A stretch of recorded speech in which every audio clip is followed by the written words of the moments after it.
Hi guys! Happy Sunday! Happy Easter everyone! Oh my god! It's so heavy rain here guys. So, okay, I'm gonna show you outside. It's very heavy rain. I don't know how can I show you, but okay, I will show you outside guys. You see that? It's super heavy rain. So, let's go to balcony so you can see it more.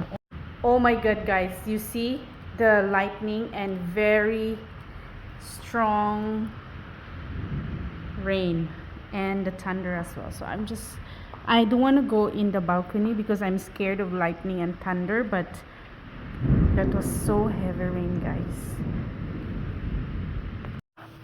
So guys, still maulan sa labas and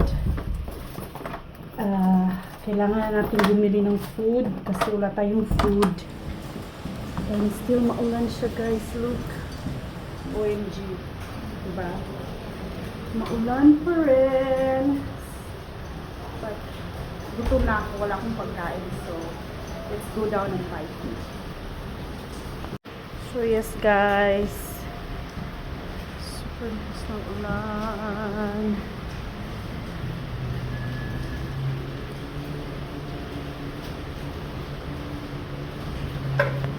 OMG guys, look, it's flooding. Oh my goodness, the motor stuck. It's flooding. First time. It's flooding. OMG, look, it's flooding. Look at. Wow. First time, look at. It's flooding. Oh my god. That's a school there guys, but look at, it's flooding right there. OMG. Floods everywhere. Flooding. Oh my god.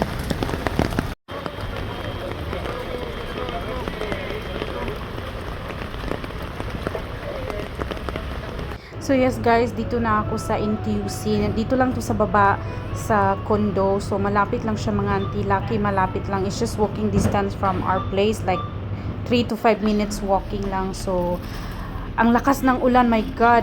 Ang lakas ng ulan sa labas. So anyway, we're gonna buy some stuff. Then let's go home after that.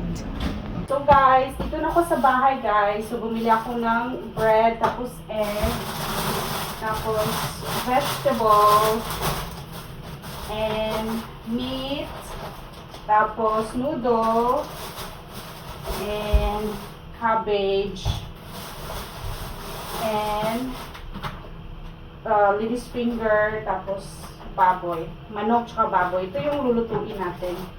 Manok, baboy tsaka itong kangkong. Ay, ang init guys, grabe, ang lakas ng ulan sa labas. So, everyone, magluluto tayo ng adobo. So, nakabili pala ako ng Taiwan fresh pork. Tag $6 siya. So, mag-aadobo ako. Lagyan ko ng eggs. So, tapos, luto din tayo ng paborito kong gulay na kangkong. So, luta tayo. So, ayan, magbo-boil muna tayo ng eggs. So, boil tayo ng 3 eggs. So, ayan, magluluto na tayo mga auntie. Una yung sibuyas. Ayan, sibuyas.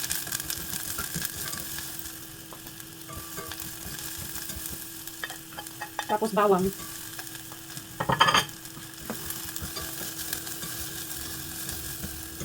That's ready na yung karni natin. Karni.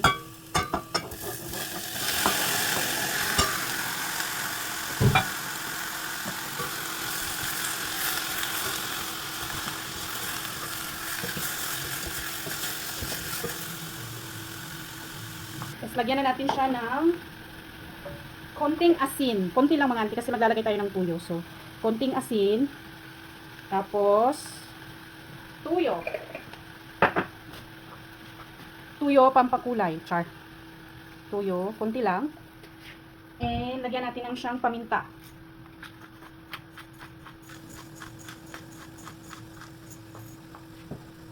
Tapos, haluin.